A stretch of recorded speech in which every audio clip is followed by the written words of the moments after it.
Alternative Digitalk. Real issues, real talk. Kaseera kakulya waliwo ekifo e Bulenga awo ku Prime Shopping Mall restaurant eyitibwa Spice Island Bulenga. Bagabula ekyennyanja ky'otalyerabira. Goodsmith balina offers buli lunaku eza burgers, sandwiches, pizza byonna ogula kimu ne bakwongeza ekyokubiri. Ate omwezi guno ogwa Ramadhan bakutegekedde effutaali erimu buli kimu ate ku bbeeyi eya wansi ddala. Jangu oloze ku kyenjawulo. Okukola order n'okubikuleetera kuba ku ssimu 0704 11 17 Abidi, Spice Island Bulenga. We treat your cravings. Hi Rogers, can I ask you something? Shoot. What does corruption mean? Well, summarily, corruption is abuse of public power for personal gain or for the benefit of a group to which one owes allegiance. For example, when a public office is abused by an official accepting or soliciting a bribe. By the way, private people can be corrupt too, like bribing police officers to escape fines. Okay. So exactly how does that concern me? Well, do you pay taxes? I guess, yeah. What does that have to do with this? Everything. Because those taxes you pay are supposed to facilitate services you use, like water, electricity, roads construction, medicines in hospitals, name it. Okay, that is much bigger than I thought. But it can be stopped, right? Well, yes, it can. Although it may not be as easy as it sounds. And here is the reason why. Corruption roots are grounded in our country's social, political, economic, bureaucratic traditions and policies. So, what has kept it going this long? I mean, why don't we stop it? Well, the main reason why it has been here for so long is because institutions are weak, either as a result of poorly defined ethical standards of public service, weak administrative and financial systems, or ineffective watchdog agencies. What can we do to stop it?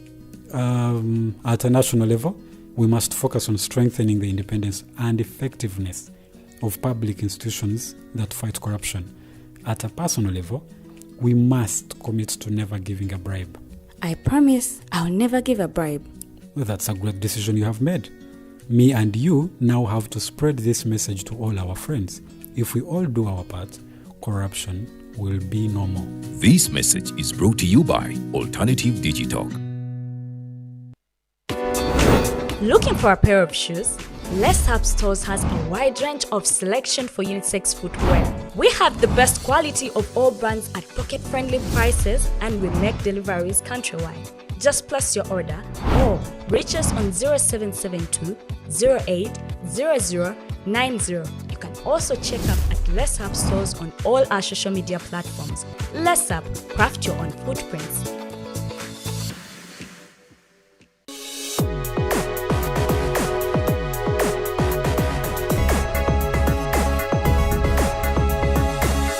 The Alternative Digitalk. Real issues, real talk.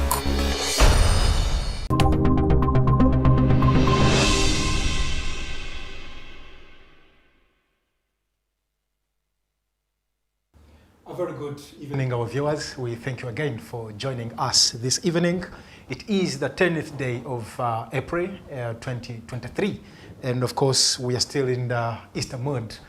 Many Christians across the world yesterday celebrated Easter, and now today they are winding up their celebrations on the Easter Monday celebrations. Well, my name is Abdul Latif, and again here I am here with another episode of the Hotline Show at the Digitalk TV. Well, so many things are happening. We all remember that in the year 1962. Uganda, that's when it attained its independence from the British. And during that time, President Milton Obote Apollo was ushered in as the president for this country from 1962 to that was from 1962 to 1966. And then after that, things happened. And one would ask what happened. We all remember, for those who are so much into our history. And then from 1980 again to 1985, So that means UPC as a party has had an opportunity to lead this country for 2 times. However, each time they got into power, they were toppled. And now this will be our center of discussion tonight. And in the studios, I am joined by Mr. Joseph Ochieno. Mr. Joseph Ochieno is a former external bureau chief, and of course, is a former spokesperson of the UPC. And as we speak, is a UPC candidate who participated in the 2020 elections to bring in new leadership of the Uganda People's Congress Party. And for those who have been following the politics at the UPC, up to now, they're still in court, and Mr. Ochieno is still hopeful that maybe one time they will give a verdict in his favor, or if not, maybe court will, will order for a fresh election. But Mr. Ochieno here is very much optimistic that at one particular time, again, the Uganda People's Congress will have an opportunity to lead this country again. That will be our center of discussion, and I want to welcome you, Mr. Ochieno. Welcome to the show. Absolute pleasure. Thank you very much for having me. You're absolutely right that UPC led this country to independence, and that we governed this country democratically from 1962 to January 1971. It is the case that indeed in 1966 there were challenges, institutional challenges between central government and the then semi-federal Kingdom of Uganda. Yeah. But these issues were resolved constitutionally, although it involved, unfortunately, bloodshed. And that is a matter that I think we need to also discuss. But I can tell you, UPC played this part as the governing political party. And from 1966-67 to 1971, UPC governed as a parliamentary democracy. So we had the mandate up to 1971, indeed. And you're absolutely right, too, that from 1980 to 1985, we governed, and I'm very proud of it because by then I was of age. I saw some of the issues and saw some of the things that happened. And I'm delighted to say that, yes, we've governed twice. We are the only political party that has governed this country with the mandate of the people, and we're the only political party that has never been defeated in government. So in other words, we chucked out of power. In an election? Or? In an election, because as I said, we're elected twice and twice deposed. And people can say that's a weakness, and notice people say that's a weakness, but actually it's not a weakness. Mm-hmm. Nobody has faced us at the polls, genuine democratic polls, and defeated us, and in part because we have superior ideas, and usually in many cases, in all these cases, we had superior programs to the extent that by 1971, who would dare make UPC lose, because we're that popular, because we had our balance sheet, as Obote would call it. And by 1985, had it not been again gunmen, meaning the coup, there's no way in which whatever we had delivered in that 4.5 years, notwithstanding Museveni in the bushes, anybody would have defeated us. Well, from 1962 to 1966, that's when there was that hiccup with the Uganda Kingdom. And then officially you were toppled by Idi Amin in 1971. Yeah. And who was the commander-in-chief by then? I want to believe. Meaning the army commander. Commander-in-chief yes. would normally be the president. Yeah, but I understand by then I think he had the He was the army commander, and people. I know what you're saying. Yeah. People talk up this import of Amin at the time. Amin was one of the 4 most senior army officers at independence. Meaning these are guys whom we had inherited. Yeah. From the colonial army. And the Obote one government did work so hard to remainstream the army, to renationalize the army spread across the country, and to educate and train younger officers, to the extent that one of the reasons why Idi Amin toppled the government was because in 1970, it's alleged, and possibly with evidence, that Amin was responsible for killing the then Brigadier Okoya, who was not only young, sharp, trained, but possibly someone who he saw as a threat, as the educated new post, independence leaders post, the British Imperial Army group of nationalist soldiers who were likely to come and take over the Uganda National Army, meaning educated, well-trained, progressive forces, Ugandans, unlike the Amins, who were in everything else, trained and everything else, but possibly they were serving British colonial role. So Amin was deputy army commander by 1966. The army commander was involved, Brigadier Okoya was involved with many others, some of those ministers you will hear about, in the coup attempt. they're part of the conversation around Uganda. It's a long conversation. I don't know how much time we've got on this. But Amin, who was then deputy army commander, became an army commander like that. After Okoya? Yes. No. After Opolot. Okay. But these were really because these are sufficiently trained senior officers, but at the bottom were emerging young officers who were trained, educated, but possibly not yet of the position to be able to take over. And I'm saying so deliberately because I see what NRA has done, the mess NRA has done after 40 years. After 40 years, Mr. Museveni will tell you, and some Ugandans actually amazingly, will present as if, oh, there is nobody who can take over from this guy.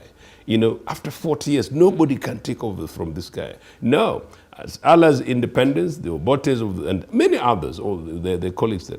These are guys who are building a new nation, but they're also building a nation for the future. And building a new nation, you don't build nation for families. You don't build nations for your identities, linguistic identities. You build nations for all. And you don't build nations for your generation. You build for the future. So these guys were making sure they're picking young Ugandans, institutionally structuring them to make them ready to take over Uganda under the then challenges of the African continent to the future. And so that they did, and hence including just quick point on this.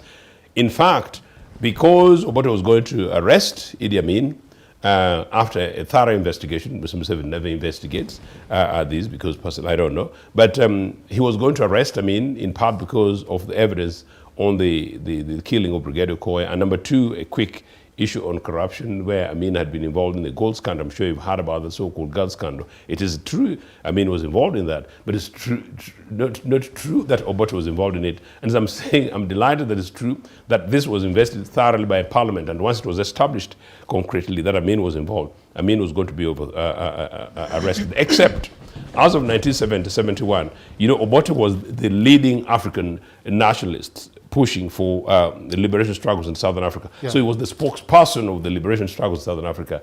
And so 1971 Singapore conference, where he was basically the main voice of doing this. Yes. So the focus 2 years from 1969 or everything else was nothing, not particularly domestic. You can blame him on that, but not at all. But it was focused on not only liberation struggle in Southern Africa, but they had managed to mobilize the majority of the Commonwealth nation states to leave British Commonwealth, meaning white Commonwealth, unless the Anglo-Americans and their friends were prepared, willing to let go the arms surplus of apartheid South Africa and let go the Zimbabwe, as it were. So these are powerful Uganda things that are of independence. So that focus was leave Singapore, return to Uganda, deal with the Idi Amin. Unfortunately, the Israelis told Amin that, no, you know what? This guy is actually coming to deal with you now that he's dealing with Singapore after Singapore. So, but we can help you. Actually, there is, a few days back, I was interacting with some politicians from South Africa. Yes. And one of the things I learned is that during the Singapore conference, President Milton Obote was actually making a speech on behalf of South Africa. That's correct. Basically to try to end the apartheid and, bring in self-rule in South Africa. And it's alleged, I don't know, maybe you'll shed more light, that the British Prime Minister then Ted Heath, yes, told him that you're saying this, but you will not be president when you go back home. Indeed, and that's true. You'll not be returned to Did they have a hand in that coup? And that's what I'm trying to tell you. Israel was the baby operations, but really this was Britain, America, and Israel, their baby.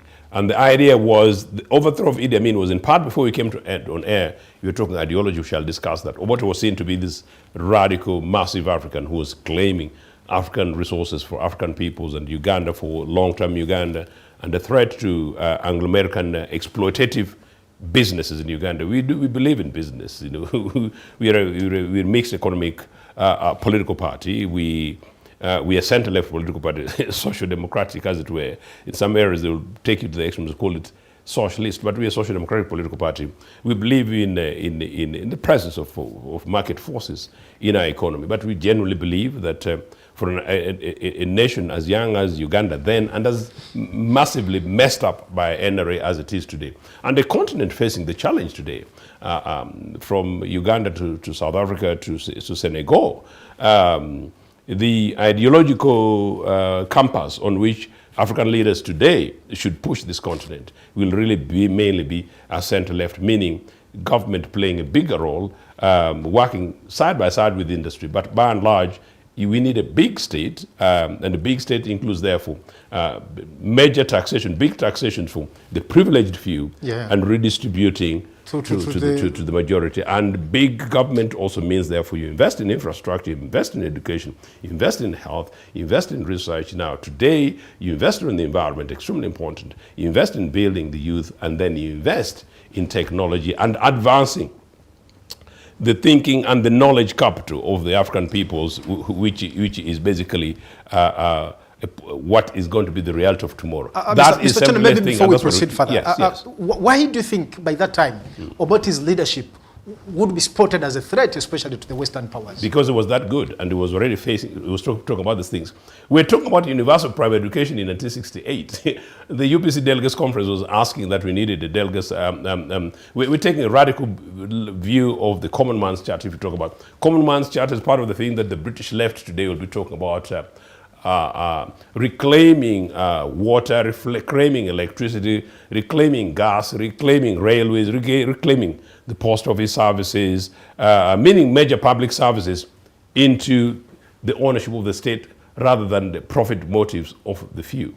You know, major commercial banks. So now, UPC, that's what I'm saying, that, well, we are the future in this country, and our values and ideals will be the future of this continent. So no, these are big thinkers, and you know, every other time I think about it, I feel actually sad that Obote was interrupted. Thanks in part not to Idi Amin per se. Idi Amin was basically an agent, and that's why I told you deliberately in the introduction that the British and Americans, in using Israel as the guys who were in charge in Kampala, basically used Amin to push aside their economic inconvenience. But there's something else that you might wish to know. And that is because Obote had been supporting the Lumumbist forces in Congo. And you know, if we imagine that we secured Congo in the 60s, what would be the Congo today? Congo is the richest country on this continent, yes, in material terms. Yeah. And what would be the situation? And of course, if we had secured Congo and secured Sudan, where they were quite concerned, because Uganda is the underbelly of the Arab world minus South Sudan. Yeah. That was the strategic thing. And actually, young Ugandan viewers and watchers and all Africans viewing and watching this should stop simplistic conversations of Ochieno Museveni. You know, this basic thing. They should go deep behind the headlines, behind the news. Museveni is an agent. Museveni is just a guy from Rachitura. But no, he's serving an agency service. So no, this guy is important. And then, as I said, this guy's intelligence look to hundreds of years, look to 100 years, look to 200 years. They don't look to the next election. They don't look at the few thousand shillings. They don't look to cabinet posts being given to people who go ahead and feast on the most vulnerable people's iron sheets. Mr. Ochieno, you know, when you talk about Mr. Museveni, many of us know that Museveni was part of the UPC government. And we could say that it was actually necessary made for him. Could it be that the Museveni today was made by UPC? And that is absolutely not the case. Museveni of today is a disgrace, but I want to tell you that yes, Museveni was very privileged to have tasted parts of UPC. And you're absolutely right that without UPC, Museveni would not have been known beyond Mbarara. I want to repeat, without UPC, Museveni and many people in NRA would not have been known beyond Mbarara or their major national capitals, regional capitals. Museveni was a product of UPC because the circumstance of Museveni, without prejudice, was that if it was today, Museveni's parents would not have afforded to take him to Ntare School. They would not have afforded to take him to Mbarara High School. They would not have afforded to transport him to Kampala. How are they going to transport him to Dar es Salaam University? How? When today in the morning I was having a conversation with young Ugandans in the streets of Kampala, some of whom are struggling just to get school fees, and some of them are children of professionals. Do you get my point? Yeah. Yes. Museveni got the privilege of a fantastic post-independence in 1962 UPC government. I was trying to hint to you that we're going to start universal primary education as early as 1972. No, 72. 60, okay. No, 72 was project 10-year program. And then Amin interrupted it. And I'll come back to UPE much later to give you context. But the point is this. Once Museveni left Dar es Salaam University, he returned to Uganda as any other postgraduate, any young person who had finished university. They had jobs. Very ambitious. No. They genuinely had jobs. This is the vision UPC had built. Anybody who had finished university had an automatic job. Okay. Anybody who had finished diploma courses had automatic jobs. There was nobody who had completed senior 6 and could not progress and would not have jobs. There are not many people who completed senior 4 and they could not go to technical institutions or teacher training. It was a manageable population then. That would be simplistic, but I'll tell you first. I'll just answer Museveni and then come back to that, because an important point you make. Then Museveni, the lucky guy as he is, applies into office of the president. Wilson Okwenje, a guy from Same, I'm a Mukedi, a guy from Same, from Busia, same district with me at the time, I was head of research in president's office. Nobody didn't know Museveni. Who was Museveni? Museveni bossed for nothing. So Museveni was given a job like a responsible UPC government, giving a job to anybody, any young Ugandan who wants a job. So he got a job as a researcher. In the office of the president. In the office of the president. Research, people talk about intelligence, whatever. I don't know whatever has happened beyond that. But he joined as a research public officer who finished university. That's how Museveni joined the president's office. Museveni was in president's office for 9 months. Then their friend Idi Amin took over power. Museveni had been a member of DP since then, and he talks about it, go through some of his books, including his funny, the mastered lies, as I would normally call them, the mastered lies I would call about. So Museveni was in DP for 9 years, or at least leading to that time, and was in UPC for 9 months. Amin takes over. He goes to Dar es Salaam, and he finds UPC being not left-wing enough, allegedly, plus a few of his friends. Then, of course, 2-3 years later, they formed their Front as a thing, which was basically an object for something else, not Ugandan, but we can talk about it. Yeah. Something about themselves and other things which you can discuss another topic. That's the Museveni. So to blame or to hold UPC responsible, this Museveni is the other funny, messy Museveni. You only had him for 9 months. I reject him, and I reject him, and I reject him again. But I take absolute responsibility that Museveni is what he is because we educated him.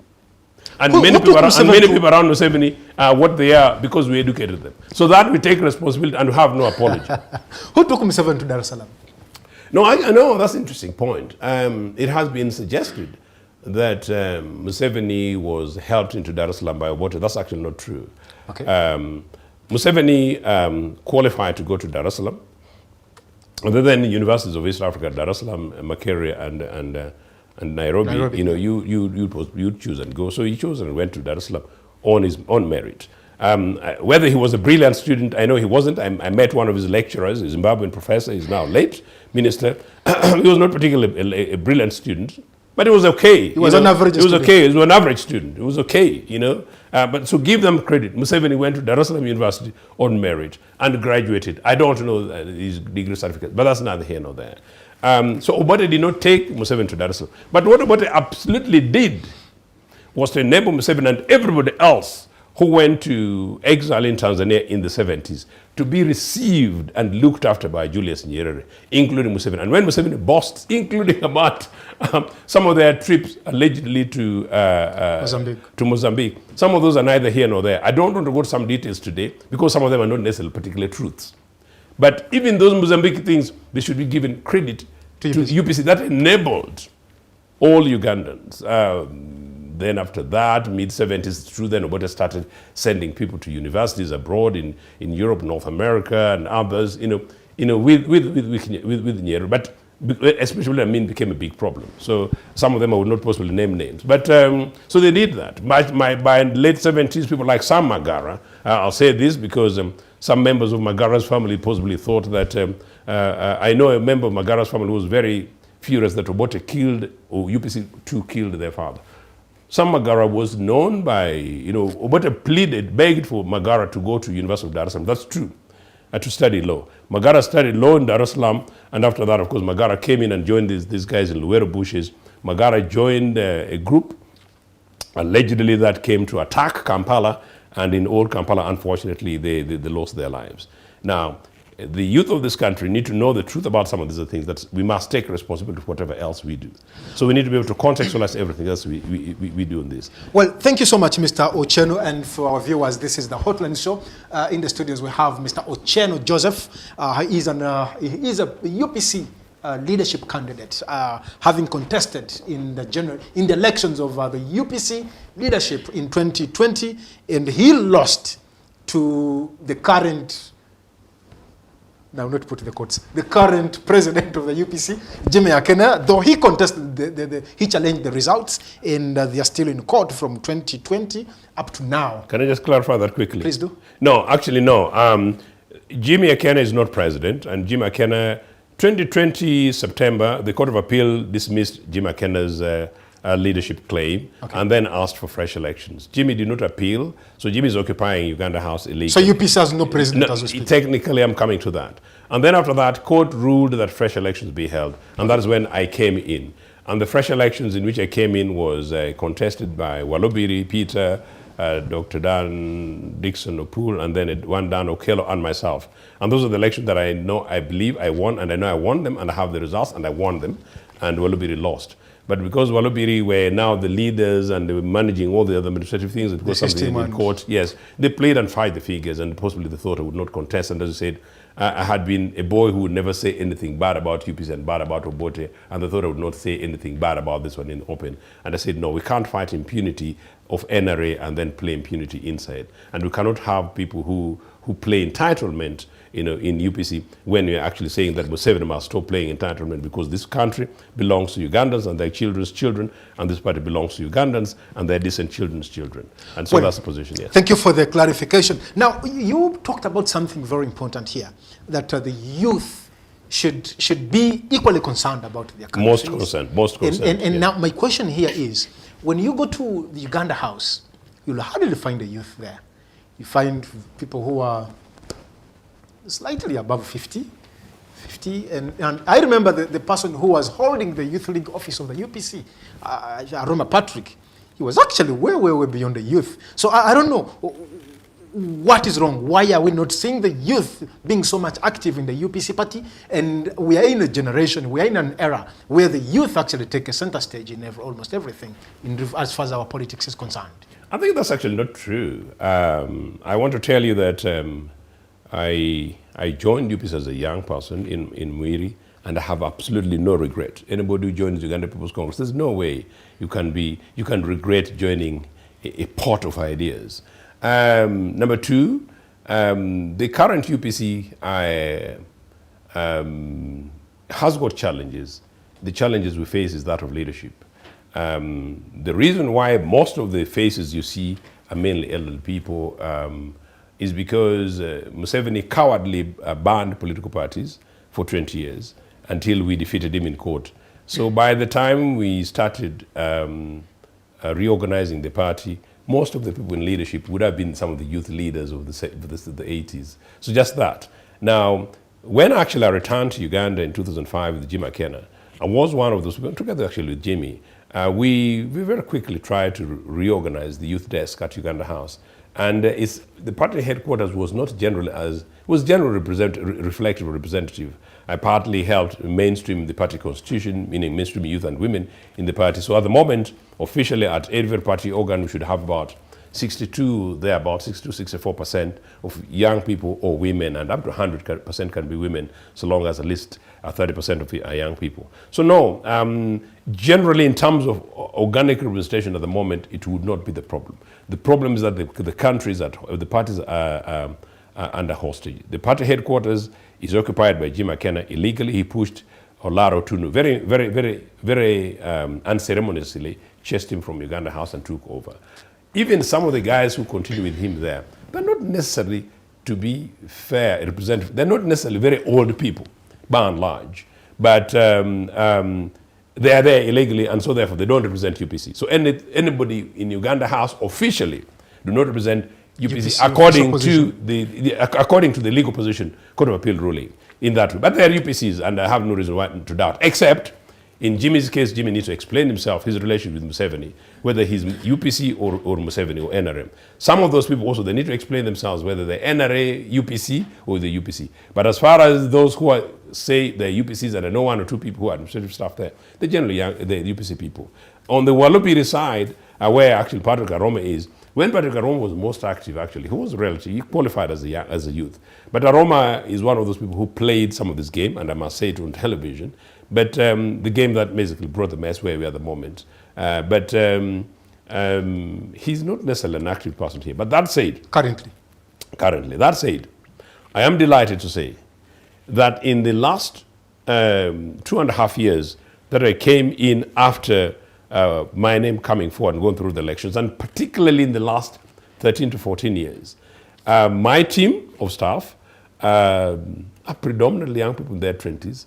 My team of staff, I must say, and I don't know what's going on with lawyers, of my youthful group of staff, the majority of them are lawyers, and my top researcher is 28, 29, and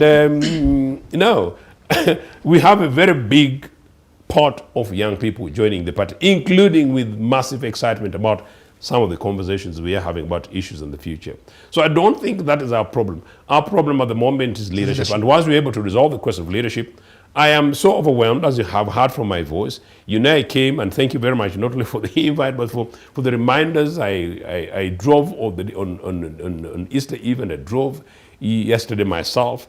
And but in all the places, including where I was for whatever reasons, most of the people I was meeting are young people, and young people can't wait for us to resolve the leadership, can't wait for us to reclaim our national headquarters, which is Uganda House, and then we have our main youth desk at the party headquarters. I visit colleges, I visit universities, I go to different places, I have talks. Today I was supposed to have a meeting with a number of young people in particular academic institution, or possibly not name, that's been deferred. No, it is no longer the problem. The problem at the moment is leadership. And the problem, once that is resolved, I hope then NRA can give us the space to make sure that they stop creating continued fear amongst young people, not only in UPC. In UPC, we are quite bold about it, but across the country. I'm saying, young people, the future is yours. And of course, the future of youth politics is in Uganda People's Congress, because we are the party of the youth, founded by the Musazi right down there in Nakaseke and Wobulenzi. No, they're pushing for the youth of this country. They're pushing for the farmers of this country. They're pushing for the workers of this country. That's why I'm very concerned that the NSSF that we founded for our workers, and that we founded so that the workers' children and children's children should benefit, are now elements of patronage by NRA, which is rather an incompetent administration that cannot even sustain a rail network that UPC built. Mr. Ochieno, you are an expert in conflict resolution and management. And we've seen these wrangles within the UPC party for quite a long time. When do we see your expertise get into play to have such conflicts resolved within your own party? I think that's a very important challenge to me, and that's a very important challenge to me. But I want to tell you this, that you remember I hinted at the manner in which Olaro Tundu was pushed out of Uganda House. I was very disappointed. I did not want or expect to see that in my political party, whatever the disagreements. I tried my level best. I also want to tell you that once there was a dispute between Olara and Post Olara and Akena and Post Olara, particularly in more recent times, meaning Joseph Bosa, who took over from Olara, and may his soul rest in eternal peace. I did a lot of groundwork to try and bring together the Akena Walubiri faction, Akena Walubiri Bosa factions. It turns out that, and their factions, it turns out that, well, I do not think the two sides were interested. They're too intransigent that I don't know what conflict resolution mechanism would work. I am lucky, you're absolutely right, that I've met people who contributed to the Israeli-Palestinian conflict resolution, in part because of politics and some of my other networks, including one or two people with a say on the Northern Ireland peace process. And of course, being UPC, we're interested in Southern Africa, whether it's amongst the ANC and the ZANU-PF in Zimbabwe, and perhaps even some of our good friends in SWAPO. But I want to tell you that the problem here is less about politics, or some of the things you can't imply. It's about personalities. Jimmy has got a very specific interest and a very specific relationship with Mr. Museveni that I'm not quite sure whether there's a conflict resolution mechanism that can apply. I want to be that very bold about it, because really that. A particular grouping of people, possibly slightly aligned to Olubiri, but I'm not saying exclusively, there is another elephant in the room, and that is Uganda House, Milton Obote Foundation, a powerful, privileged assets. And I think that sends some people crazy. People think if you cannot get a change via singing yes, yes to NRA Museveni, via State House eating our money, and you have a bit of Mabati, then you can possibly align yourself with particular kind of groupings and maybe have some bit on a Uganda House property, Uganda House or Milton Obote Foundation resources. By and large, it's not that easy. I'm not even sure that there are many people from Milton Obote Foundation who are eating, but those are the perception thing. So out of that has emerged two very intransigent grouping of people. My own considered opinion was that then, come 2018, when I realized we're not going to take this very far, and the early part of 2019, and by the early 2000s, I realized that 2021 elections was coming. The party was quite divided. It was not going to be possible for us to rebuild quickly in this mess. And so therefore we needed to have this thing dealt with. And so I engaged a number of people, including top national religious leaders and other people. I don't want to go into details at the moment. When it became very clear that this was not about a competition of ideas or strategy, and even personalities, but some very entrenched things, including, as I said, people who dine, including people who dine with Museveni or people who dine with pockets for their own things. This is a fact. It became very clear that, well, the only thing to resolve this thing was legal. And so I looked through the then pending legal case. You can imagine, Jimmy's appeal had been going on from 2019, January 2016 until 2020. I used my Sunday column in the Monitor to challenge the judiciary, to say that, look, it's unfair, to let a matter like this go from one election cycle to another. My piece ran on Sunday, and on Monday, indeed, the matter came was put in listed for hearing on Wednesday. On Wednesday, the matter was heard, and the justices, particularly led by Justice Irene Mulego, said that asked for a written submission by Jimmy to give 1 week and 2 days. The will be decided 2 days, and then said Jimmy's then delegates conference, second delegates conference, allegedly due on 1st of August, should not take place. I'm sort of boring a bit. No, Jimmy went on with his delegates conference in contravention of court ruling. Of course, maybe he had the privilege of backing from elsewhere, I don't know. And then 4 weeks later, there was a definitive ruling that dismissed Jimmy's application and asked that fresh elections be held.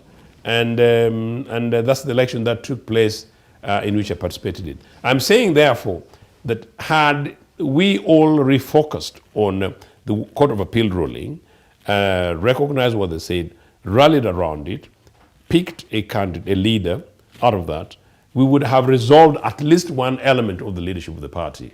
And that is, we would have emerged with the president, both mandated by members and legally constituted, and one also that is recognized by Milton Obote Foundation, because Milton Obote Foundation is saying that they will not support Jimmy because Jimmy is not the legitimate leader, and on that they're right. And then of course we'll be battling whether, in my case, if I was president, and of course I can say it at the same, in the event that I'm president tomorrow, I'll be seeking to have a conversation with Jimmy on the matter of strategy, whether or not he wants to have one leg in UPC, another leg in NRA, like his father, Milton Obote, used to say of Semogere, one leg in parliament and another leg with the Musevenis in the bushes, or whether or not he needs to review and is conscious and say that, well, I think there is something fundamental that needs to be done, and it's not what he's doing at the moment. If he's interested in this party and is interested in the future of this country in a holistic way. So no, I did make my attempts. But also, I've been very clear that my leadership would be, and is, one which is new, one who does not belong to any of those factions. And I said this before in other media, that I'm too big in UPC, I'm too big for factions in Uganda People's Congress, and indeed I'm too big for factions and mafiaism in this country. My job is to do what the founding father of this country helped enable some of us to do, and that is, we want to build the Republic of Uganda as one country with one national parliament, and one in which we live as citizens of this country in diversity, and one in which we focus in terms of competition of ideas, as you said, whether left or right, or perhaps whether we determine how we determine the best use of our resources and how we share. And in so doing, we ensure that we're able to cushion the poorest of the poor, so that our people, the struggling peoples of Karamoja, don't walk the streets of traffic lights in Kampala as young children, particularly young boys and girls, particularly many young girls and young kids, but that the nation is able to cushion them so that, surely, really, Mr. Ochieno, we can do better than this. how ready are you really to take the UPC forward when these conflicts, one would think, you want to lead a party which has multiple factions. Yeah. And through your seniority in the party, we thought the party would dwell on that to stay united and have one single party working together. And how ready are you to take on leadership of a party which is as fragmented like the UPC? I think I've come too far to see that as a challenge. At the moment, as I said, asking a prisoner why he's not broken off jail is being rather unfair. But I can assure you that my own work in the last few months and the last couple of years, I am very confident that this party has got a future and a huge amount of future. I am very confident that once we're able to resolve the question of leadership about these personalities, where actually they're actually hooks holding the leadership of the party hostage. And that is what we need to do and deal with as members. And also even people in public space, including the judiciary, that if they love this country, we should be able to see that, and other institutions of government, to see that, well, it's in the best interest of this country, not about UPC, that UPC is able to be free, DP is able to be free, NUP is able to be free, and even NRA is able to be free to try and show us what they're made up from the bushes. And so it's in the best interest to be able to be enabled. But from my perspective, I don't think the question to me is taking this party forward. The challenge, of course, quite clearly is, yes, removing it from those shackles is a big challenge. Yes. You see, Mr. Ochieno, my concern here is Uganda as a country, it's divided. Yeah. Into regions and, political factions and all that. And now we are seeing the same thing now happening in the UPC. So you want to take leadership of UPC, which is divided, and the aspiration of UPC is to take over national leadership of a country which is equally divided. And now, do you have the capacity to unite the country? Do you have the capacity to unite the UPC as a party? From our history, there's no reason why we don't do it as a party. But there's a huge amount of goodwill. I was, where I had my breakfast in the public space. People are very generous. And people who are in NRA too are very generous. I must say people are very generous, because I must also say that people, including people from different institutions. I met somebody the other day from Uganda Kingdom. People are very generous. People are anxious to see that we're able to bring this country together, and that UPC is able to have an opportunity to make its contribution in building our country. Yes, as I said, the only challenge we have as a party is resolving the leadership issue. I'll say it again and again and again. In terms of reorganizing as a political party, I've got some reasonable experience. I was head of the External Bureau for 20 years. I was possibly, nearly 20 years, I must say, possibly the largest party organization outside Kampala, outside Uganda House and outside Lusaka. I have worked with and engaged in other political organizations, the Labour Party and others. I'm not quite sure whether this would be a problem, but I don't want to overexcite even some other people who are not necessarily UPC and they see UPC as a problem. So I don't want to overexcite. No, I don't think that would be a problem. However, as a political party with one leader at Uganda House, bringing this country together, we did. We did it at independence. We did it post-independence. We did it after Idi Amin. We brought this country together. In terms of nationality, that's what we're all about. We brought it together economically, which is part of what I was trying to hint earlier, meaning we play justice and you build institutions and you inject resources in public institutions. You kill corruption, like killing NRA corruption of Obote and others. No, you bring the country together. The country is divided because of intolerance of NRA. The country is divided because of 40 years of NRA. The country is divided because Museveni pulled it and turned it into personal or almost a family property. The country is divided because Museveni has used divide and rule. The country is divided because Museveni divided our country now to districts of family, almost family, or indeed sub-county districts. That's why the country is divided. And the country is divided between the top rich and the majority who are very poor. And the country is divided between whom you know and whom you don't know. The way UPC does the things, as I said, by the UPC government, in which possibly I'm a leader, If Magufuli could do what he did, and you saw what we did in the 60s, you saw what we did, can I tell you, in 1980, after 1980 elections, from 1981, even as Museveni was throwing bombs in Luwero, just a few miles from Kampala here, of Kawempe, UPC turned around Uganda's economy, restabilized the nation state, and so that by 1983-84, Uganda's standard of living had risen for the first time since 1970. We recreated so-called third world schools, rebuilt our health systems, we reclaimed our rail networks, we started reconstructing our road networks, and our factories had started roaring, meaning our local domestic industries. That by and large what when people feel that they can go to hospitals to access drugs, when young people can go to schools on the basis of the merit of their credits, whether to Namagungo or to Nalia, when people can go to seek jobs, even in president's office, except unfortunately only under Obote, and they get their jobs. No, people come together. What brings us in terms of commonality, as Obote told me, that Joe, hospitals don't know tribes, nor do schools know religion.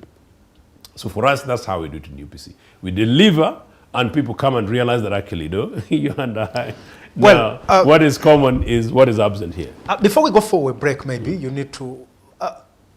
Could it be that the divisions, the conflicts within the UPC are being fueled by external factors outside the Uganda House? That's the answer I'm giving you. It's primarily external factor, number one. Number two, selfish interests, people who are full of, people who are now victims of the NRA politics of me, myself, and I. So we've got a few individuals who've been injected by the NRA disease of tummy politics. And been intoxicated indeed, politically. Indeed. And a few people who are being used as machines by hooks by NRA. That's really all. Beyond that, UPC guys, by the way, UPCs will sing, UPCs will roll around, UPCs. For us, we are one big national tribe, and we are the future. Well, thank you so much, Mr. Ochieno, and of course, we will need to be to go for a very, very short break, and when we return, the Hotline Show will continue, and in the studios, we have Mr. Ochieno, the aspiring, the UPC Leadership Candidate, and we are with him for the next 1 hour again, and you can send in your comments through our chat box, and we'll be able to read them out. But for now, let's break off, and we'll be back shortly.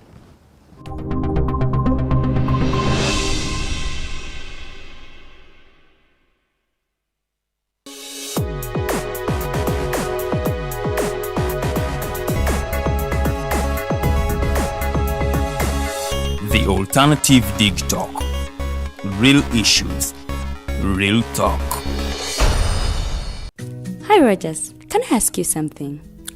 Shoot. What does corruption mean? Well, summarily, corruption is abuse of public power for personal gain or for the benefit of a group to which one owes allegiance. For example, when a public office is abused by an official accepting or soliciting a bribe.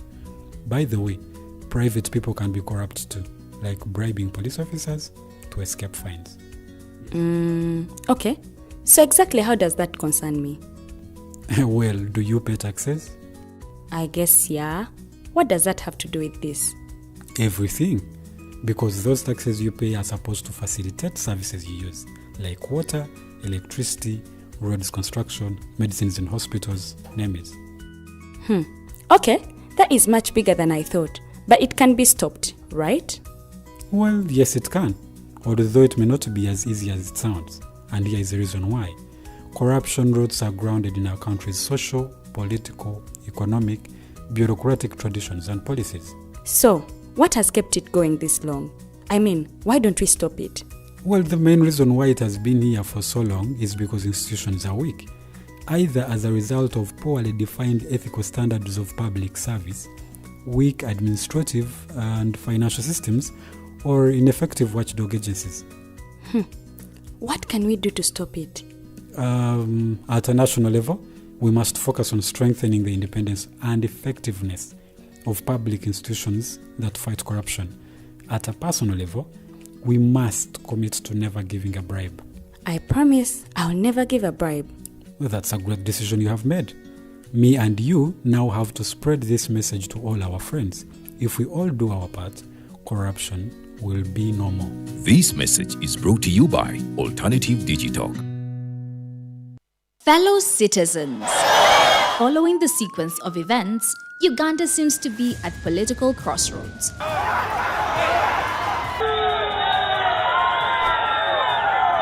not a servant of anybody. Madam, I know the law.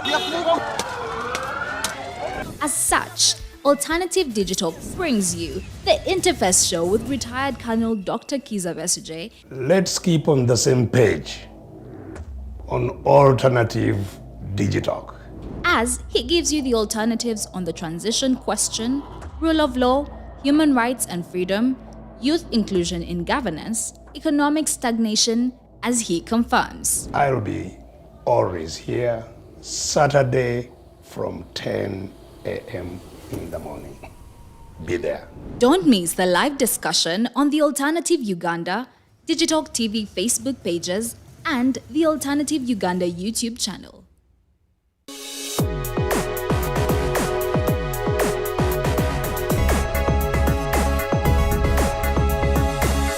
The Alternative Digitalk. Real issues, real talk.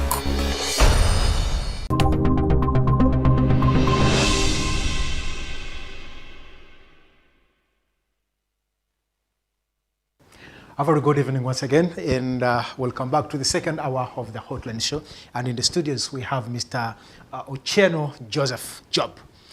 And we are with him here, and we're trying to make sense and pure understanding of the UPC party, its agenda, and what are their future prospects as far as national leadership is concerned. We all know that in the year 2021, the Uganda People's Congress never had a presidential candidate, and never did they tell us whom they are actually backing up. So we don't know, and we are yet to find out if they are really maybe, you know, we know that there's some sort of unofficial marriages that were not formalized by the church, but we know they are there. Maybe that marriage forced them to either back one particular side or to completely get off that entire election. Well, Mr. Ochieno, my question here is, if there was an opportunity for Dr. Apollo Milton Obote to resurrect, and he sees the mess taking place within the UPC, it's like you guys at the helm of the party, you seem to have messed up his vision. What would be Milton Obote's vision for UPC vis-a-vis what it is today? How dare you invoke Milton Obote's name on the day before the liberation? Remember, tomorrow, the 11th of April, would be the last liberation day, when Oito Jok announced the fall of Kampala and the demise of Idi Amin, and that was a war that was led primarily by Milton Obote. But I can tell you that if Obote resurrected today, I have sometimes actually wished that he did. Of course, you know, Museveni would faint, and many people in NRA would faint, and that's official. Ochieno has just said, can you give it whatever headline? If Obote rose today, Museveni would faint, and many people would faint. If Obote rose today, I don't know. Wouldn't he faint as well when he sees what's taking place at the Uganda House? Obote, interestingly, had, I was lucky to work with him reasonably. Was by the time of his death, he had seen quite a lot. He had been betrayed. He had been frustrated. He had predicted many things. And so I'm not particularly surprised, that said, actually, that he would be very, very much surprised by what he's seeing today. In terms of the national mess over... Maybe disappointed is the right word. Yeah, but over national mess, he told you guys, so we normally say these days or so, but not of course use it. What he told Ugandans about Museveni, about NRA, about the mess. What he told about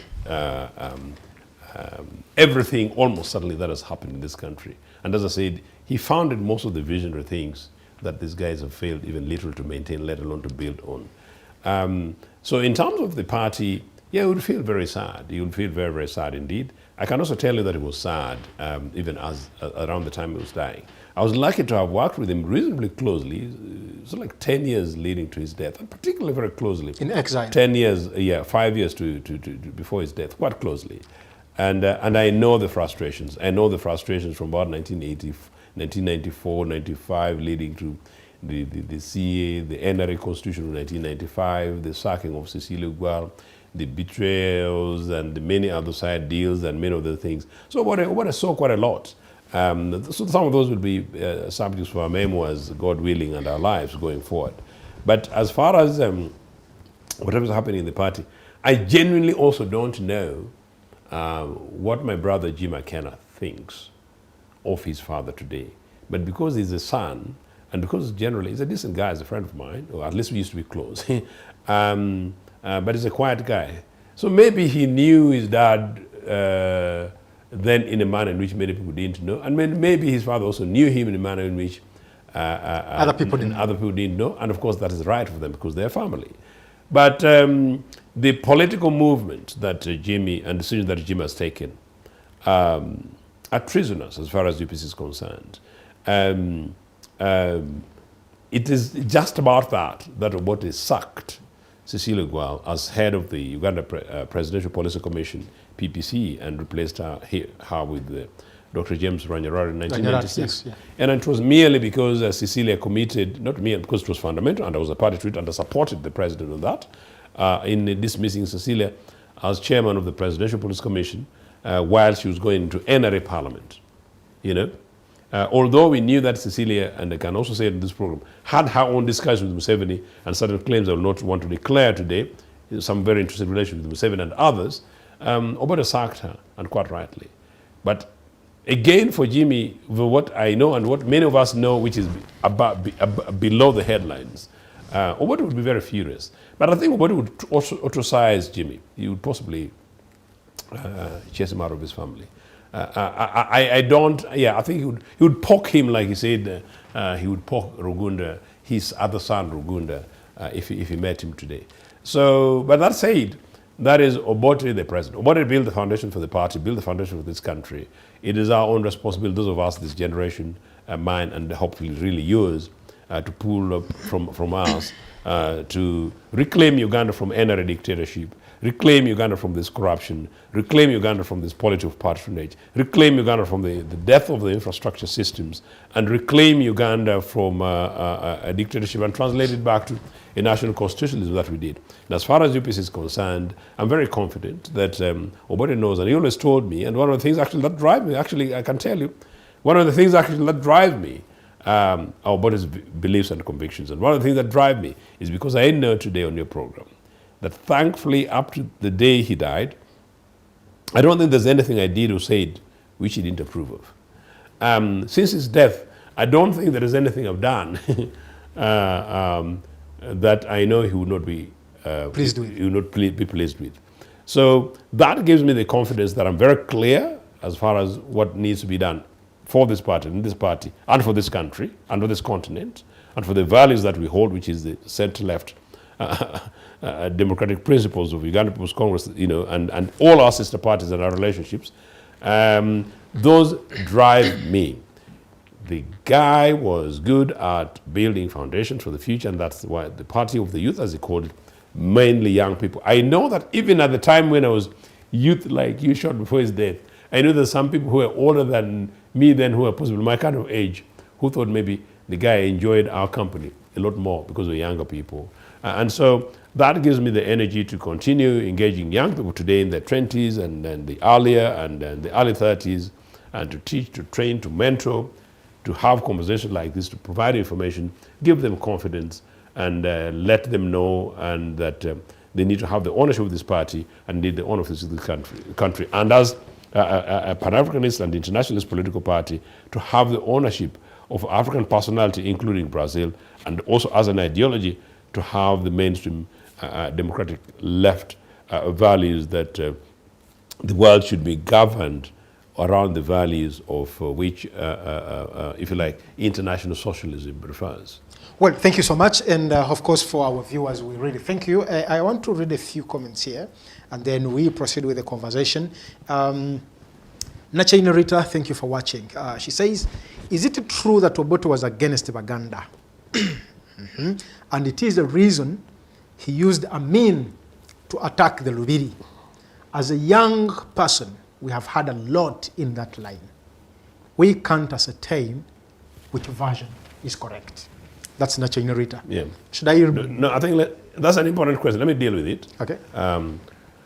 No, that's actually not true. Or what I said many times, and I think you can check with Andrew Menda, my good friend, even some of his clips of interviews with Milton Obote. Obote was a friend to the late Sir Edward. I'm very privileged to have been a party to a conversation between Milton Obote and the family of Sir Edward shortly before Obote died.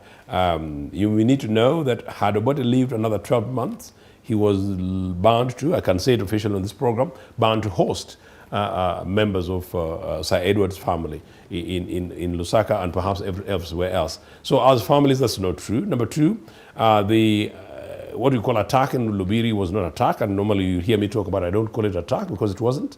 Obote did not plan, nor did the government plan to attack Lubiri. It's true, and you're right the way you said that you don't know which version is true.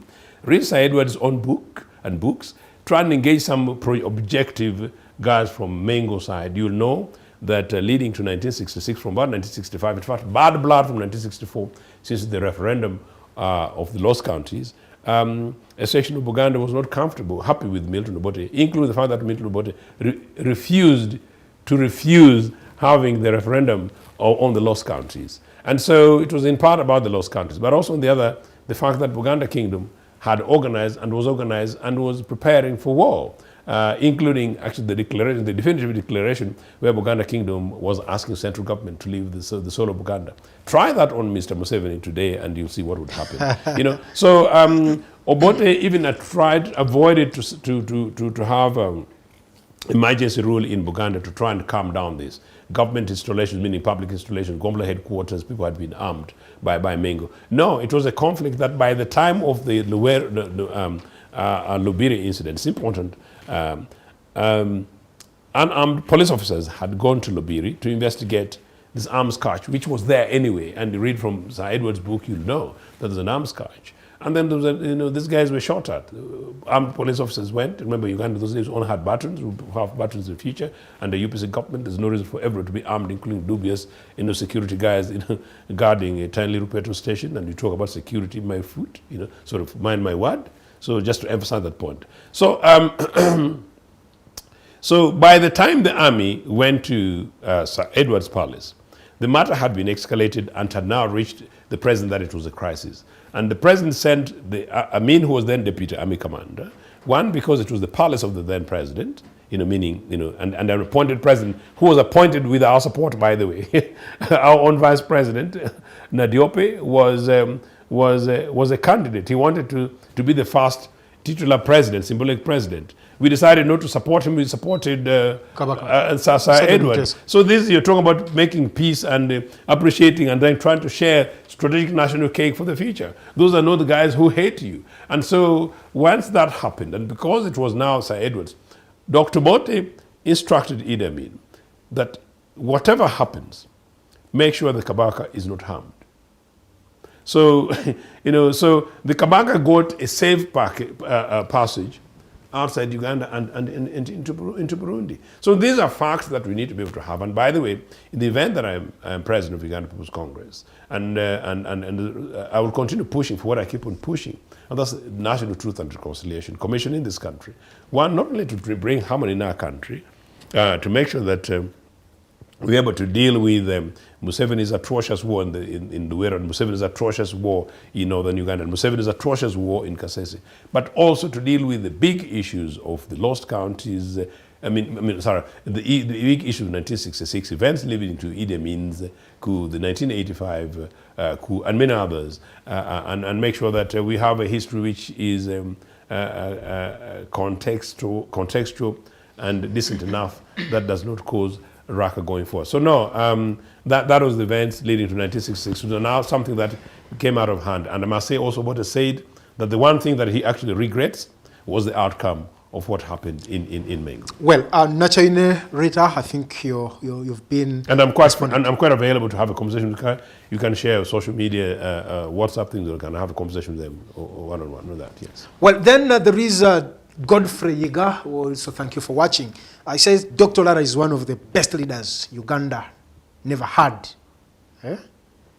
One of the best leaders Uganda never had. Makes sense, yeah.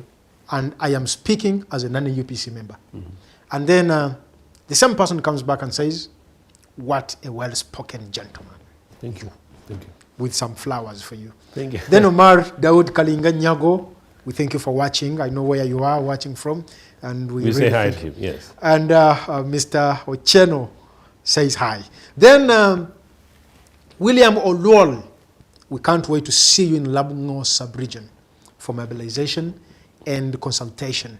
My next party president, Olwol William, Lera City. Amen. And then so many questions. I think let the team share these comments with me so that I am able to read all of them. There are quite many. Okay. And there's some here. Well, let the team just work on those questions and you share them with me. And well, of course, the conversation continues. We have Mr. Ochieno. And now, we've had a lot. When you talk about UPC, you speak with much passion. I see the love you have for UPC. I see the love you have for this country, regardless of the mishaps within, the party. It's our only country. This is our only country. Uganda is our only country.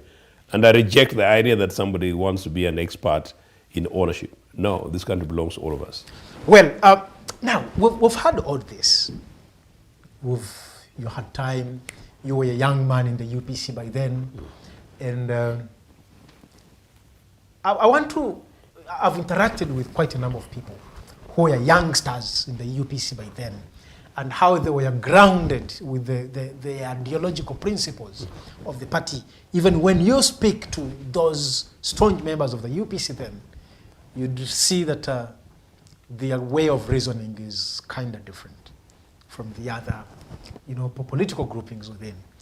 But who is this man, Ochieno Joseph? How did this man, Ochieno Joseph, get so closer to the party president, to the president of the country then, to the point of spending with him his last days? Who is this Ochieno? I did not spend the last days with the president, but I nearly did, because I knew he was in a hospital, and possibly within the next several weeks, I was certainly going to attend. I was certainly going to go where he was. I must say that we didn't expect it would end like this, so we didn't know he was that ill. But his plans in South Africa were, once he had sufficiently recuperated, he was bound to have major political meetings, some of which I was bound to be involved, and some of which were my initiatives over a few years leading to that. Number two, I did not know him when he was president of the country. That is my misfortune. I knew him after. So I knew Obote one-on-one while he was in exile. Oh, okay. But I joined UPC because of him. I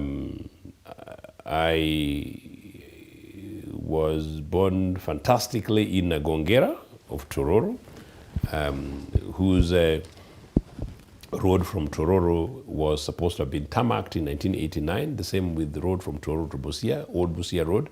They haven't been done. And next to that is the road from Nagongera Butaleja, Nagongera Busolwe to Nagongera Busolwe to Namutamba, and these are roads that Namutumba, and I'm demanding that these roads be done because they're supposed to have been done ages ago. So that's my Nagongera, and I insist on that very deliberately. That's the Nagongera that brought me up, and you can see the visual element of it. But from Nagongera, I went to St. Joseph's in Nagongera Boys, and I was lucky, thanks to UPC, that I was able to do my primary living exams, and to do so well that I was able to go to Mwiri, the national school. And when I went to Mwiri, I did not only sit in the same class with the best people in the country who had come from Nakasero primary school, but we were amongst the top cream. Possibly would have, yeah. So from Bukit side, I was possibly among the top 3 from Bukit as a sub-region. And Bukit was among the top performing sub-regions of the country. So that is me. But I'm saying that deliberately. I'm telling you that that is an impossibility today. But that's my foundation. We cannot have another Ochieno from Nagongera. It is not easy to have an Ochieno from Nagongera under NRA. And I know some Japs, including those ones who are comfortable under NRA, because they can take their children to some private boarding primary schools, and the children do well. They think that's the Ochieno. No, the Ochieno from Nagongera is an average boy from Nagongera. Yeah, a son of a semi-illiterate woman, Nyafono, but who, thanks to community development centers then built in every sub-county in the country by UPC, gets education. That's my mother. And dies somebody who's reasonably fully literate. In Mwiri then in 1979, as the war was taking place, we saw those bombs, including the bombing of the post office in Jinja by the then liberation planes. And so in 1980, Milton Obote returns to Uganda, and at Mwiri came Milton Obote, who happens to be our OB, Milton Obote visits Mwiri. But before then, Paul Semogero had visited Mwiri, and Mr. Museveni visited me. So actually, I read that in one of the articles. You read in one of my articles, yes.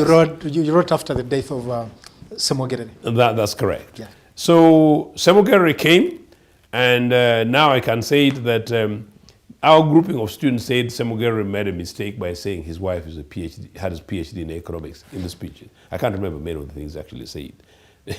But people said, this guy, is he presenting himself as our president, or is this going to be his wife? So that's a comment from us.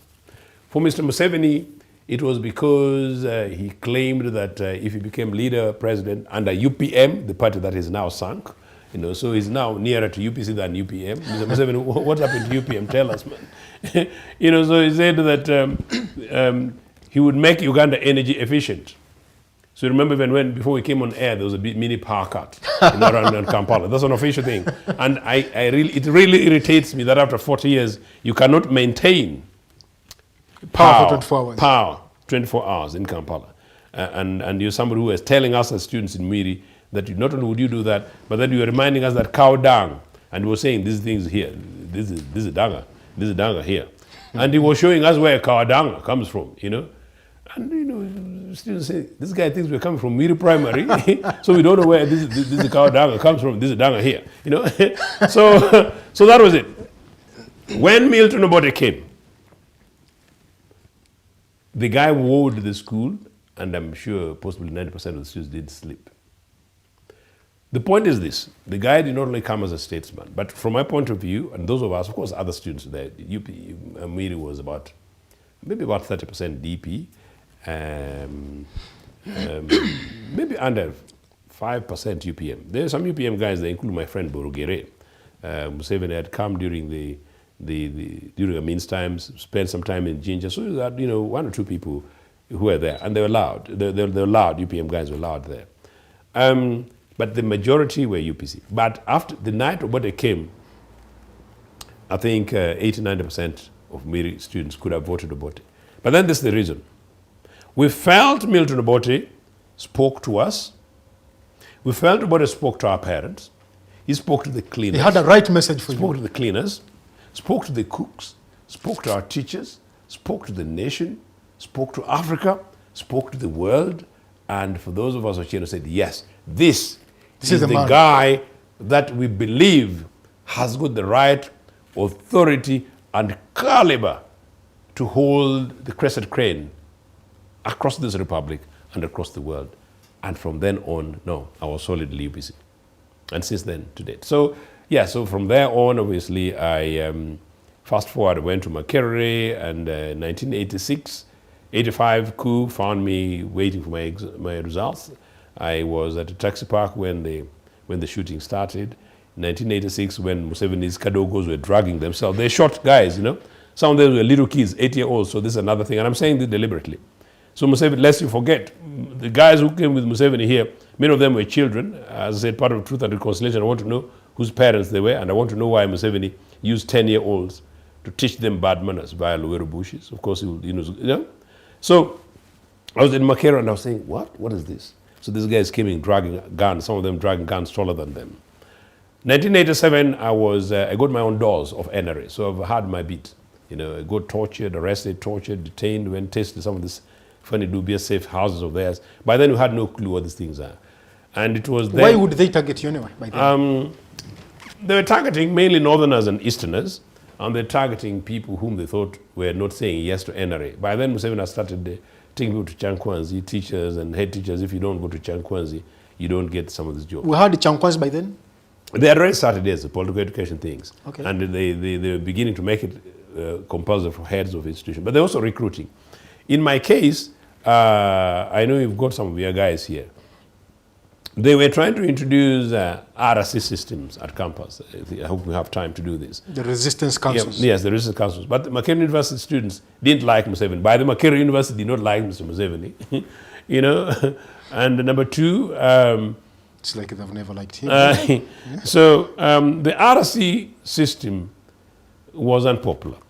So Dr. Besigye was then the head national political commissar. And I think Besigye sent a team to Makerere, and so they went to Lumumba, and it was a flop. And I talk as Besigye, someone whom I respect in opposition. So on a Wednesday, those days Wednesdays, no lectures. So the following Wednesday, the Besigye himself came to Micho. And so Besigye came to Micho, I'll say this one, and unfortunately, I attended part of Besigye's presentation. So Besigye said that past regimes misallocated resources. I remember that very well. Something just came to me just like my Jesus against dictatorship and told me that. So I challenged Besigye. So maybe that was my mini profile. How can you say past regimes misallocated resources? When you're here, a medical doctor, putting on military combat, talking to us politics at campus instead of being across the valley. So students went wild. Now I think that was my scene. So it became fairly, you know. So anyway, so of course there were NRS students, and one of the students I had stayed with, we had shared a room, was someone whom I later came to know that he had actually had a gun, you know. But I could see this guy who was, I don't want to go into this program, but this guy was possibly a traumatized guy, you know. But anyway, so the following weekly topic, news magazine wrote Foba at Makerere. Another Wednesday now. Force Obote, no, it was a Thursday the following week. Force Obote back. But I read the article, but it did not refer to the incident at Micho. 2 weeks later exactly, I was arrested in broad daylight in my room.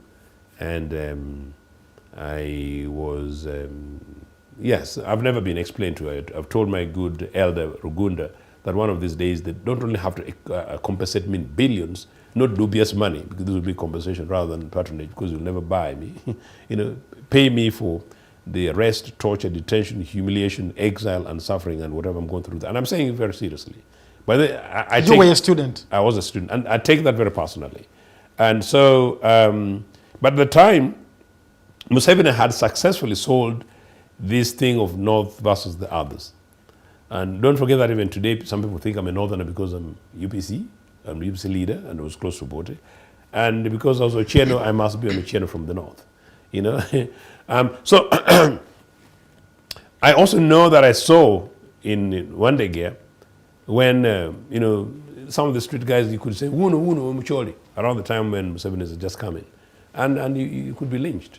So these are the nuances. So this country has gone through a series of other things. I'm talking about myself. Thus, I'm telling you that some of the things that I've seen, when I tell Museveni that your best friends are UPC, and the Ochienos, those of us who are asking for national truth and reconciliation, we are asking that we should heal this country, have a conversation, have an open way in which we would have a genuine transition in which there is no reason for revenge. I mean it from the depth of my heart, but I mean it because I also love this country more than I love some of the sentiments around myself. So students wanted to strike. I was released to begin to report to President's office on a daily basis. President's office was 4th floor parliamentary buildings. And then after some time, I started reporting every other day. And then I started plotting to escape. I was lucky that the year before, 1986, I was the deputy head of student delegation to Nairobi University from Makerere and had got a passport. My Jesus is a good guy. So I got a passport. And I don't know what told me to get a passport. I was among the 5 of the 40 or so students who had passports. All of us basically needed to have your then student ID plus the letter from George Kihugura, our then students dean at the time, university dean. So I had a passport, and so I'll cut the story short. I escaped to exile, and I managed to catch a plane that I beat 7 roadblocks between Kampala and Entebbe. So in 1987, 18 months after Museveni had been in power, there were still up to 7 roadblocks between Kampala and Entebbe. So the nonsense that NRA says that roadblocks was a UPC thing is a nonsense. It was a creation of the NRA. It's a creation of the NRA in part, but also because including the Pandagari thing that unfortunately, because poor Baganda say Pandagari is Obote's thing. No, nonsense. Museveni started Pandagari when, as Minister for Defense, when he was trying to punish and beat up Lule supporters when young, predominantly Baganda youth in Kampala were going for no Lule, no work. History must be told really as it contextually is, since you asked about my contextual background. So that's what happened. So then I went to Entebbe. I can tell you in that flight I was nearly pulled out because one of the guys who had tortured me and who had interviewed me at the President's office came, but good enough he had delayed the aircraft by more than an hour. So that's a slightly different story. So anyway, I found myself in exile, handed over myself to the British, just started very quickly. And in exile, I lived as a refugee in the UK. It's a terrible thing. You know, that's one of the reasons why I'm also a refugee scholar now, saying that I want to make sure that in my lifetime, I continue campaigning to deal with the issues that cause conflicts, anything that makes young Africans particularly to be forced out of their own countries against their will. So I did that, worked in local government, joined the Labour Party, became a senior member of the Labour Party. The Blairs asked me to join Parliament. I refused because of this country. And I kept on campaigning from the early 90s saying that no, we shall campaign to defeat this NRA regime by political, legal and diplomatic means. Museveni is lucky we did not opt to go to the bushes. And in 2004, November, when we defeated Museveni in court to defeat his obnoxious Article 269 of the NRA Constitution, 1995 Constitution is an NRA Constitution because UPC did not participate in the constitution making process, lest you forget, political, but no, the DP. So once we did that, December 18th, 2004, Obote asked me to return to Uganda to head a delegation. And that's how I ended up home here with my brother, Jim Akena. And I thought at the time we were on sync. I'm sure we're still then. Whatever happens in between, I don't know. So that broadly is me. Well, thank you so much. That's Mr. Ochieno for you. Let me continue with a few comments here. Brooke Williams, Chikomeko, I will thank you for watching, says NRA can't give these parties space to operate well. So therefore, we call them to come together and discuss how to take on NRA military. You know, he has made it one word. Yeah. NRA military junta. That is Brooke Williams. Then Emma Sanya. This one is watching from Israel. We thank you, my brother, for watching. He's also Mukedi. Good man. Yes, he's a Mukedi from Busia. Drop me a note, Mukedi. Yes. Yes. Thanks so much for the show. Nacha Rita, we thank you again. You know UPC has so many factions. So which one does he belong to? Akena, the wife, Otunu, who will be the faction? Oh. Again, kindly as your guest, this is Nacha again, kindly as your guest on whether Uganda was indeed ready for independence, but with unready breed or greedy and selfish leaders. I think that's very important. Yeah, I think I'll deal with that. No, I think let's not be unkind to ourselves as Africans. You know, even as we are having this conversation now, most of the people watching are young people with access to social media and generally relatively privileged. And in many cases, for instance, we have our fellow Mukedi all the way from Israel. And in many cases, many of these guys will be traveling around the world and saying that they're part of the human race, as Obote told Blair about Blair's continued support for this NRA regime. So if we're part of the human race, we need to be treated equally. But we can't ask that we want to be treated equally when we ourselves think we are quarter humans. That's one. And for two, therefore, we must demand that we have a democratic space in this country. That's why we're also saying that for UPC, if we to get opportunity to be in government again, we'll do what we did before, to uplift our nation state so that we're able to compete with the rest of the world. But the more important point, therefore, is the idea of readiness for independence. No, we were ready. We were ready for independence. Because things did not work out the way we thought, does not mean we were not. And by the way, my young friend, what's her name again? Ochieno Rita. Rita, I'm so sorry, yes. Rita, the leaders at independence, Milton Obote was 37. I know people have said Chagulanyi is too young. My problem with Chagulanyi is not his age. Nor do I have any problem with him. Me, I just happen to lead Uganda People's Congress. My concern with Chagulanyi would be contestation of issues and values and ideology, and that's a different issue. Not personality. And not personality. And my issue would be whether or not he's got programs that would contest and compete with UPC programs, whether or not he's got strategic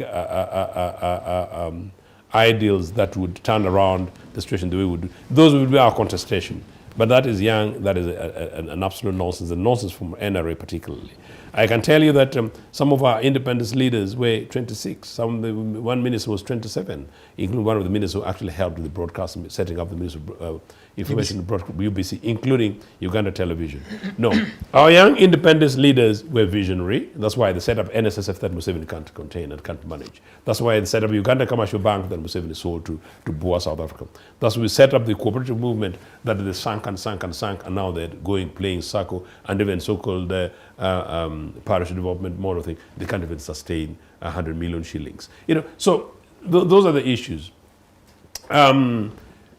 Number two, linked to that, as early as the time before the Musazes were working for UPC as Uganda National Congress, identities like kingdoms, Buganda, Bunyoro, identities, nationalities like Lango, Acholi, these guys were established communities that were relating with one another in a very harmonious way. I'm actually breaking the myth of tribalism, which is basically identity thing. Some of these things, by and large, are a nonsense. These identities live together. But in terms of governance, what our independence leaders did, some of whom did not travel abroad, like some of these other guys, no, it was not. They didn't have any benchmark. No, they did not. They didn't have any benchmark.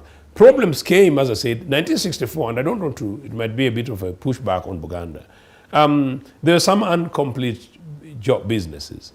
The Buganda-Bunyoro conflict, which UPC inherited, and turns out that UPC pays the price for it. That was really by and large the primary thing. It was there before UPC came. Yes, and UPC tried to do so. And part of our independence discussion in Lancaster House, leading to the independence thing, the outstanding things was whether or not Mbale should be part of Bugiso or Bukedi, because the people from Bagwere were claiming it, and part of it is about the lost counties. And the other issue was whether or not we should have fresh elections, which UPC demanded for and we had, and the state of kingdoms. And so Buganda got a semi-federal status. So Buganda was much more senior federal member of the kingdom than others. And then, of course, the issue was the relationship between Buganda and the UPC. And the central government. It was not about UPC. And central government. Yes. It was basically that. Completely the same way that maybe they made a mistake when they started to remove the Governor General and replace it with a president elected by Parliament. And in this case, they decided that the constitutional rulers should be the ones to take over that. Maybe they should have legislated that the presidency of Uganda becomes a directly elected or an appointee of the president, but you don't want to have a direct appointee of the president because of the prime minister, because it was conflict. This is really basically the issue that caused the problems at the time. Beyond that, come to Museveni. No. This is Luweru Bush thing, personality thing of patronage. Well, let NRA go, Uganda is going to be a viable nation state that will be able to compete with the rest of the world. Thank you. Brooke Williams here again says the youth should be most concerned about the governance of their country. Nasasra Perran says, I couldn't miss this man. Then William Olol, I can hear you. Oh no, this one we read it. Brooke Williams again, he can help Ugandans to know history of their country. Thanks for the show. Then this one says, please, can we have this gentleman again? Thank you. He also said that. Then Godfrey Yeager. seeing what is going on in Mengo currently, I don't believe what they told us when we were young. The Bataka were just after safeguarding their ill-gotten riches. Can I just say something about that without going too much detail?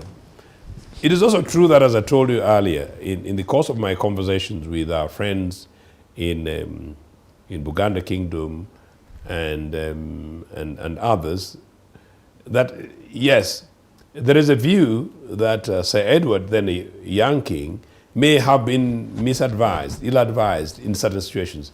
Because I don't want to make it a competition of issues, who's what, but just to provide information, to link with that. It's generally true that we need to interrogate slightly more the role of Buganda, the role of Uganda, and the role of some of the other institutions, including the Bataka. So it's important, yes, that some people may have been slightly much more sentimental. But I want to make another important point that has just come to my mind. I met a Professor Kenneth Ingham, now late. He was then a professor of history emeritus. And he was teaching at Makerere University, joined Uganda People's Congress amongst the Bazungu lefties who were citizens of Uganda at the time. So when Obote died, I visited him for a particular reason in Bristol. I think it was really 2007, 6, 7. I mean, yes. And this man told me very frail, a very emotive thing, that he regrets not seeing Obote the latter part of his life because he had got too ill himself to travel. Number two, he actually said that Ugandans misunderstood Obote. Nobody Mao repeated it the other day that Obote is the most misunderstood or misjudged politician in this country. But this Mzungu guy, the point is this, said, in 1960, just after independence, we were trying to talk to Obote some of the challenges in Uganda. And then he responded to me, meaning, said Kenneth, Kenneth Ingham, you people will go back to England, but for us, we will have to remain here. So those of us who remain here will have to learn to live together. This Mzungu told me this, and sort of, at that time, he basically wants to break down. Now, this is 90-something plus, very old man who was nearly sort of peeing on himself without praise because he felt elderly, and was telling me that. And that's how emotional he was. And he was talking about this country, Uganda. So he said that they were advising, I don't know because he never gave me the details, but in other words, from his perspective, Obote was so convinced about the imperative need for us to resolve our national issues in such a manner in which we remain one, and particularly recognizing that we do not have another space. Kayunga is not going to move, Kyoga is not going to move, Awelo is still going to move, and of course, Nagongera is not going to go anywhere. Rakitura might say anything, but we're not going to go anywhere. So how do we live harmoniously? So I just thought I would bring that as an important point to link up to what Rita was saying. But Rita, thanks very much for your concern. Rita, this is our only country. This country belongs to us. Let nobody blackmail you. The Republic of Uganda belongs to all of us. Well, someone is asking, this is Godfrey again. What can Mr. Joseph Ochieno say about youth wingers in Obote 2? UPC chairman in Uganda during Obote 2. I don't know what he's trying to communicate. I don't know. And by the way, people have always talked about youth wing. For me, my own experience on Obote 2, when I was a high school student, I actually didn't experience anything that you can call a youth wing. As a personally not a member of any UPC youth wing, I never was. All you can say is that I was an active member of the National Union of Students of Uganda, NUSU, which is not a UPC organ, but because it's a trade union students movement, the students' union in particularly most of the Western countries will tend to be very left-leaning, very social-democratic, and in Britain, for example, they will always be associated with the Labour. And in fact, the Labour Party was founded by trade unions. So NUSU, particularly because UPC helped found it, and because of the thing and everything else, NUSU was predominantly, members would normally be predominantly UPC, and probably because of our thinking way, it's attractive to students. But NUSU was not a UPC organ. So the youth wing of the party in Buganda, I don't know any particular incident. However, what I know is that when Mr. Museveni attacked Kabamba, his first targets were, service officers, security men and women, soldiers and police officers. And then number 2 were UPC chairpersons. And then number 3, people mainly from the north and the east. That is official and that's a fact. Any other thing that happened in Buganda, and I don't know which Buganda is, this is Buganda in Kampala. I was an active student in Buganda of Kampala, and we're like anybody else. Felix Kulaije says that I helped him, actually was very generous to me on some television network, where he recognizes and remembers apparently that I helped make him the speaker of the national of NUSU in Kolo High School at the time, with my good friend Paul Angura as president and myself as treasurer. I can tell you we didn't steal any money, and I can also tell you that this is now official. The headmistress then, Mrs. Kuraije, is still around somewhere. Bless her, and she actually advised me that maybe I should possibly not necessarily go for the presidency because I was the presidential person kind of stuff, but we should manage the students' movement thing so that we secure students' money. And I can assure you that it was done very well. Well, Mr. Ochieno, we are getting to the end of this show, but I want you to, there are so many things now in this country. 1, we have a problem with corruption. 2, there is a problem with service delivery. You know, when you go to, you've been just talking about the roads, Busia, Tororo, it's in a sorry state. Tororo, Nagongera. Let alone our Kampala here. Yes, just the Try Salama Road there. You know, even within this, the closest proximity, to the national offices, the State House and whatever, things are not well. And when you go to education, there are challenges. When you go to a health sector, there are issues. When you go to roads being constructed, if you find a road that was done in the 60s, it's totally different from a road which is done. Now, as UPC, I want to assume that you're someone who would perhaps be interested in taking on not only the UPC leadership, but even the national leadership of this country. How would you handle these challenges? A very important point you raised. But beyond that, you talked about many issues in the country. I think some of the questions there raised. One is that I want to come back to young people. The youth of this country must engage. The youth of this country must conquer fear. They must resurrect like Jesus did the other day. And those of them, including 2 of my assistants who are young, beautiful Muslim people, that this is the season of Ramadan, and that once that is done, that people should recommit themselves in faith and decency for us to reclaim this country and to do so in order to serve. And to do so, what we do it for us, UPC, we always say, for God and my country. Last heard from Museveni, if you say so, you'll be a very lucky man. So number 1. Number 2, I want to urge the shrinking space, including, particularly in the media, including the money, which your network was tortured. This digital space was tortured by this NRA. We need to continue having this conversation that the media is as the fourth estate, is as important an institution as is Parliament, as is the judiciary, as the Legislative Assembly, and then the judiciary, and as is the presidency at the fourth estate. And it must be protected. And people, whether or not people who are watching us or not, must know that the media, the fourth estate, your jobs are very clear as part of the constitution of any civil nation state. You are the criticals, you are the people who wake up. This number 3. Back to the question of what would happen as an institution, as a country. 1, thankfully, the only corruption that existed, the only non-corruption issue in UPC and 2 UPC administrations was the gold scandal of 1966. That gold scandal involved only Idi Amin, and it involved the president. Although the opposition pushed on Obote and they both investigated, the president was found to be innocent. All that the president had done was to send Amin as army commander to go and support the Lumumbist forces in Congo. And because Amin was a deputy army commander, number 2, because Amin came from West Nile, the easiness with which to engage the Lumumbist forces was such that Amin was best placed. And of course, it's something at that higher level. Amin went and started getting involved in these gold things in Congo. So he exceeded his mandate, so it was Idi Amin. And I told you that because of gold and because of Brigadier Okoya, Amin was going to be arrested. once Singapore was done, and of course, took action against the president. It's not surprising that Museveni the other day that said, oh, leave corruption alone, because these guys can't even overthrow a government. So that's how serious this corruption issue that you're raising is. But I also want to tell you that Obote told me at his balcony in Lusaka, one of these very privileged conversations, that Joe, under the 2 administrations in which I'm president, no close member of my family is allowed to have a bank account abroad.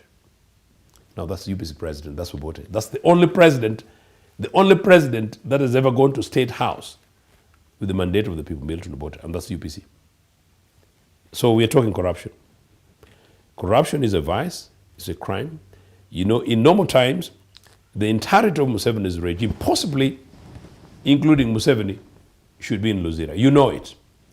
But the amount of burden they've put on us that runs in trillions, the amount of monies that have been lost in corruption, is so huge that maybe as part of that National Truth and Reconciliation Commission thing, I don't know how much we will do that. That is one of the areas where people normally say that we might have to have truth and reconciliation, but we may have to perhaps to demand that these guys return our looted properties. But I also know that that's one of the reasons why Mr. Museveni, knowing how much they've stolen, from our exchequers, from our ports, they don't want to let go. But they should need to know that a UPC government would, because we love this country more than we hate criminals, we are prepared to let go so long as this country is given a possibility so that the youth of this country can have a future in this country as far as now, quickly, therefore, on the public services. UPC built 22 hospitals in 8 years. Those 22 hospitals in today's per capita would be about 150 in 8 years. UPC extended rail networks from Soroti to Lira to Gulu to Pakwach, including Pakwach Bridge. UPC built girl-child schools, specifically for girl children, as early as the early 60s, before this UPE, whatever kind of stuff, where Nyanje girls expanded, Wanyange, Nabisunse, Toru girls, count all of them. We built boys schools and me schools from Bukeli College, Kachonga to Manjasi. I'm just trying to Kira College, extend them across the country. You do those, equip them, do UPE like we're going to start in 1997, by the way, so 1991, another 10-year program after Idi Amin. So our UPE was not this World Bank UPE of Museveni and pushing children under tree. We opened up the so-called third world schools in every sub-county, in the country. And I want to give context. In our place, Nagongre, Mahanga Secondary School, Baranyanga Technical School, Paya Secondary School, Kireo Secondary School, Kisoko High School, counted Toru, UCC, Kabari, Chibuku, and Tororo, and Soroti, and Western. We did that within a very short time, meaning in short sense of your time. That's what we did within a very short time.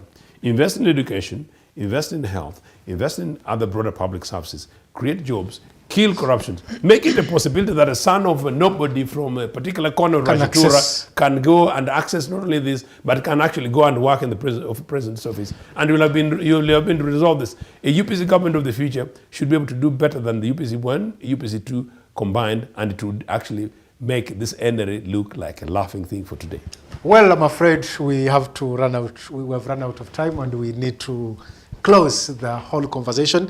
Mr. Ochieno, it has been a pleasure to have you to share your insights with us, and we are very, very much privileged that you've been able to make it. And then for our dear viewers, we really thank you for always keeping it Digitalk TV. The team I have worked with, I really thank you for putting up this together.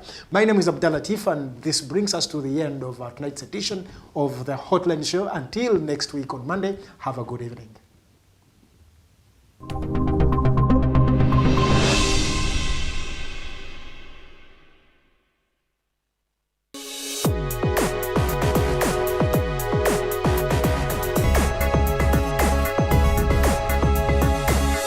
The Alternative Digitalk.